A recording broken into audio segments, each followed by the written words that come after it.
Hello traders, it's Wednesday, February the 26th, and this is John Kicklighter, Chief Strategist for DailyFX.com, here with our FX market wrap-up for the past 24 hours of trading, and an outlook for what we can expect in the 24 hours we have ahead of us. Now this past 24 hours was one of further buildup. The pressure continues to build behind risk trends and relative monetary policy, taper speculation, all those major drivers that we've been following for quite some time. And we have yet to see how this market is going to resolve itself on most of these accounts. That is a very pressurized system, essentially a spring that further and further coils itself. And inevitably, it probably means that we have some good trading breakout potential ahead of us. So taking a look at our breakout potential, we know that the S&P 500 is one of the better measures that we have out there, and it certainly does give us a better sense of how we should assess our probabilities versus our potential. This is something that I've spoken about on numerous occasions. There is a difference between potential and probability. A move to the upside, which is very much a higher probability scenario, considering that we have been moving this direction for 5+ years. All right, but what kind of upside move would we have? Yes, it could break to the upside like it did on Monday, but would it necessarily find a strong follow-through? Would we be in a new wave of, let's say, 100, 200-point move for the S&P 500 in the span of just a couple of weeks? It's difficult. All right, that is a very difficult scenario to play out. Why? Because it's difficult to convince people to actually invest in what is already an overbought market.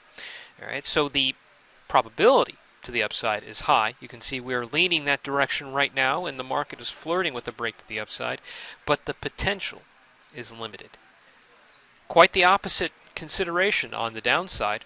The probability is lower, but oh boy, the potential is so much higher. Risk aversion in general, this is a good reflection of risk trends. We use this as our measure for sentiment, and we do look at other benchmarks. We look at the VIX index. We look up and down the risk curve. We've been talking about this pretty regularly. Various assets with a different sensitivity to risk trends. Typically see it start in the emerging markets, move up to the yen crosses, and then get to the equity indexes and the yen crosses as well. But we have been seeing a kind of disassociated view of these 3 points. We're not moving up this curve steadily. The level of correlation is not exceptionally high. We're not getting convincing breaks or moves higher on the yen cross to match what we were seeing on the equity benchmark move. All right? That is a concern. That tells me that this isn't a very robust risk trend. And while we might see, let's say, a breakout to the upside of the S&P 500, the Nikkei 225 might be able to overtake 15,000. The German-based DAX or the FTSE 100 may be able to take over their respective highs. But would they necessarily generate a lot of momentum from it? Well, not if the yen crosses, which are further along in the curve, earlier in the curve, actually don't move for that bullish sentiment. All right, we have the dollar yen and the euro yen and the pound yen well off their highs. More so, they're actually at the bottom of their recent congestion patterns, recent wedge patterns that you see here. I went into detail about the yen crosses in the strategy video today and how we can use these various yen crosses to establish a trading opportunity for individual currency pairs, so you can check that out. But these yen crosses are fantastic measures of why we are not getting that level of consistency. So what about further up the curve? What if we were talking about the emerging markets? Well, the dollar ZAR definitely made a push for risk appetite trends, or risk on. The dollar ZAR has moved lower, meaning the dollar was short, and the ZAR actually gained some traction, actually broke below this 1080 level. But that wasn't necessarily a big conviction move on on a risk basis. It seemed to be more about what was coming out of the ZAR, or the South African economic docket. When we look at the calendar, the Manic Crisis calendar, we knew that there was a South African GDP figure for the fourth quarter. That came out to be better than expected. All right, and that was an encouraging outcome for that particular country. Now, that does not necessarily mean that all the emerging markets are good to go now. Doesn't mean that this is going to feed risk appetite trends for the emerging market group, much less the global economy. So this is a limited impact that we are seeing here, and we should not read it as full-blown confirmation for what we are seeing from the S&P 500. A good reference of what we are really looking at is the dollar peso, the dollar Mexican peso currency pair. You can see that congestion pattern is still working its way in favor of the peso, but it has not made that critical break. So we have a break potential for risk if it goes to the downside here. We have a break potential for risk if the S&P 500 or the Nikkei 225 or any of the other equity indexes make a move, a positive move. But the yen crosses are certainly struggling to support this bearing. This is a very interesting combination of factors, which tells me that we are very likely to see a probable, or we have a high probability breakout in the S&P 500. The problem is not the break itself, but the follow-through. If we do get a break on the S&P 500, would the pound yen, would the euro yen, would even the dollar yen be able to make moves higher? Yes, but given that they are not moving in lockstep, in tandem with these kind of sentiments, and the fact that we do not have major fundamental catalysts that would feed a risk-positive sentiment in the next 24 hours, and really even beyond that, a lot of this is dubious and goes back to the taper conversation on Thursday. It's very difficult to say that this is going to be the terms of trying to generate a strong positive risk move just continuously stack up against this market. All right, so it's not writing off a move to the upside. What it's doing is saying it could be a move to the upside, but don't expect it to be a sailing move. Don't expect it to be a huge breakout with strong follow-through. This is a very difficult scenario because personally I think that risk is well overwrought. And there are a lot of opportunities should the market begin an unwinding of whether we're talking about generally risky assets across the board, which have all seen significant interest and appreciation, at the same time that we have seen a lack of participation, actually, and excessive use of leverage. These are the kind of circumstances that truly would feed into a risk aversion move that would be broad and aggressive. But until that move actually is realized, it's not a trade. Right? It's just a fundamental lean and a strong scenario possibility, but until we actually see it realized in the market, it is not something that we should proactively chase down. So in the near term, what I'm doing is looking at risk trends from the short-term perspective. I see patterns like the dollar-yen ready for a possible breakout, the euro yen and the pound yen all looking at short-term wedge formations.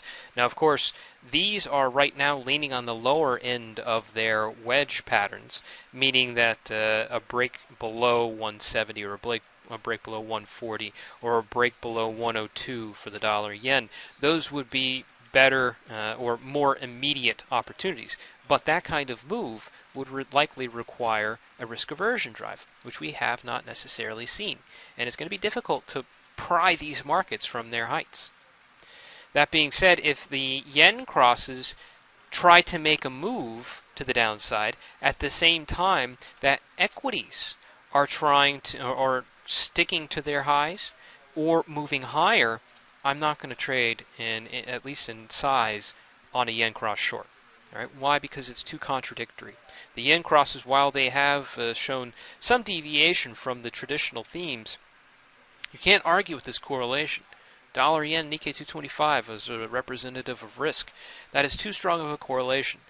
Now, if we were, let's say, talking about the possibility that the Bank of England is not going to, the Bank of Japan is not going to upgrade its stimulus program, as the market has been insinuating for so long, and which has definitely contributed substantially to the yen crosses advance, that would be a different circumstance. Maybe we can see the yen unwind aggressively under those considerations. But what on the docket, or what in the headlines, has significantly changed those expectations? Nothing. And nothing is ahead that would necessarily deviate. So in terms of what is driving the market proactively, it's still risk trends that carries the greatest influence. So I like these yen cross opportunities, but not if they don't have the fundamental backing. Because if they don't have the fundamental backing, just like the S&P 500 break to the upside, a yen cross break to the downside without fundamental follow-up can very easily turn into a false break, or one of those breaks where it just very slowly trickles below support. And that's not a tradable event. That is a very high risk, low potential trade. And I want to avoid those as much as possible. In the meantime, I do have some small exposure on the Aussie yen. I took this last night. I mentioned in real-time news feed. I took a short after it held up this descending trend line here. This is a multi-month descending trend line held once again at this level. I took it at around 92.65. I placed a stop essentially 40 points below. A lot of people were asking me why so narrow. Well, I explained that in today's strategy video, but consider where the euro yen, the dollar yen, and the pound yen support levels are. They're almost immediate. They're almost exactly there right now as I'm recording this video. So expecting the Aussie yen to just continue to drift lower, develop a trend lower, while the other yen crosses are struggling to gain with the Japanese yen. It's very difficult to do. That is a low probability scenario. So I have to place my target relatively narrow. I already booked profit on the first half, 40 pips. Not very much, but this is what the kind of market conditions are offering. I trailed to stop to break even. We'll see what happens with a risk influx. If there is a big jump in risk appetite trends or risk aversion, we'll see what happens with that particular development. But until it actually comes and gives us guidance, it is still a wait-and-see kind of circumstance. Now, the yen crosses and the emerging markets and the equity indexes are all very sensitive to the ebb and flow and risk trends. But there are other considerations that I do want us to keep in mind, and things like monetary policy, relative monetary policy. We had the discount rate meeting minutes released this past session. 3 central bankers, once again, were suggesting or voting to increase the discount rate. All right. But what actually came alongside it was a little bit more interesting to me. We found out that the Fed had increased slightly from 4 basis points to 5 basis points the repo rate. All right. This has slowly started to pick up steam in terms of an influence. This is a sign that the Fed is starting to get its traction on the withdrawal of stimulus. All right, that repo rate is going to be very important in that transitional period from the into the phase of taper into the possibility of that first rate hike. So we have to take note of this. This is a very minor, very early tightening effort, all right, or at least putting the options in place. We also learned that we will have the stress tests that the Fed has been running coming out on March the 20th, and we'll have a capital analysis review on the 26th. Both noteworthy updates and certainly something to take into consideration. And we also learned that next week we will have 3 potential Fed members who are looking to replace open spots on the FOMC board on March the 4th. Brainard, Fisher, and Powell are all set to testify at confirmation hearings in the Senate. All right, March 4th. Mark that down on your calendar or wait until the Manic Crisis calendar comes out at the end of this week. I will definitely put that in there. All right, so we did have some noteworthy developments, and this is generally supportive of an eventual or continued taper. All right, a lot of speculation about whether the taper will pause, although I think policy officials have reinforced the issue enough that they have essentially told the market that this is the status quo, taper. And it will be a very high threshold to end taper, which is something that numerous policy officials, including Chairwoman Janet Yellen, has said. That hasn't necessarily helped out the dollar too much. The dollar seems to be moving in the opposite direction once again to the S&P 500. That's good. We have been seeing a deviation from this particular player for some time, and or positive correlation, which is very unnatural. U.S. dollar is a safe haven currency. The S&P 500 is a risk asset. I like to see them moving in opposite directions. It tells me that risk trends are actually engaged, whether bullish or bearish, doesn't matter. They're engaged. You can see that the dollar is slipping, but it doesn't seem to be too much of a conviction of risk trends just yet. If we do have the U.S. dollar continue its slide, take a close look at some of these dollar-based majors. All right, I wouldn't necessarily like the euro dollar. This was the focus of my strategy video yesterday. You can check that out. But the upside is going to be troubled. I don't want to have to short the dollar against something that I really wouldn't want to buy.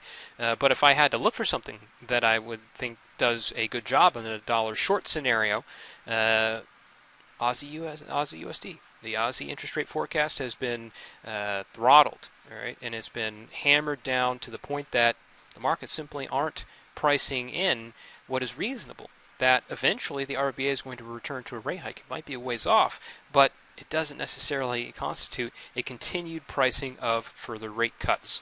All right, even if China slows down, there is only so far that the RBA can continuously move lower on their rates because they are a carry currency. If they diminish their interest too far, they could really hurt their positioning in the global financial system. All right. It just so happens we have a nice little head and shoulders or inverse head and shoulders pattern here developing. We just started to close that right shoulder. Above 90.80 is the break point, but this is going to be certainly something that the Aussie dollar can pick up on. This is not the only one. I really like the pound Aussie, which we've discussed before. The euro Aussie looks great. All right, and I've already laid out my strong case for the Aussie Kiwi, which has already made a push to the upside, now in inverse head and shoulders pattern. But this one is certainly untapped potential as of yet.